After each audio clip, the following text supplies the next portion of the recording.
simply acknowledging a problem and having empathy for the people who are struggling from it.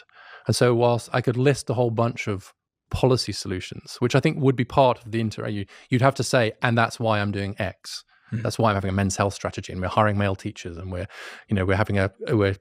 funding mental health services for men, etc. I would do all that, but I actually think that the most important move would be to send a signal, especially to young men and boys who are struggling. I see you. We see you. We hear you.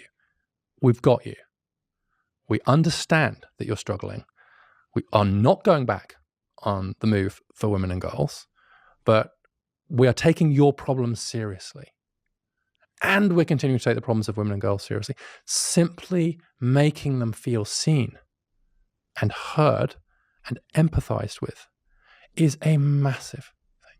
It's a massive thing because so many of them right now feel as if their problems aren't being discussed, aren't being addressed at that level. They are being addressed online over here by many reactionary figures, but they're not being addressed by the people in positions of power. Very often they're being dismissed sometimes. And the result of that is to create this really dangerous vacuum in our society, also in men's lives.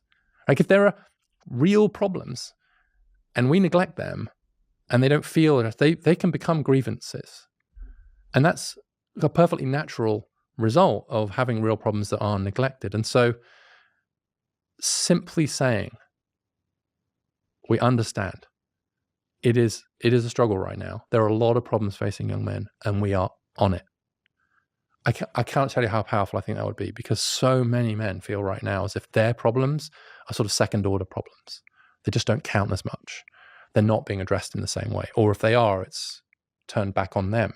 It's because you don't try. It's because you're lazy. It's because you watch too much porn. It's because you're toxic. It's whatever. So it's individualized back on them and you need to fix yourself. And I think if we were just able to say we can do two things at once and we can continue to fight for women and girls, but we can also help you, boys and men, I think it would be profound. It's so clearly so important to that group in particular as well, because letting them know that they are seen in a situation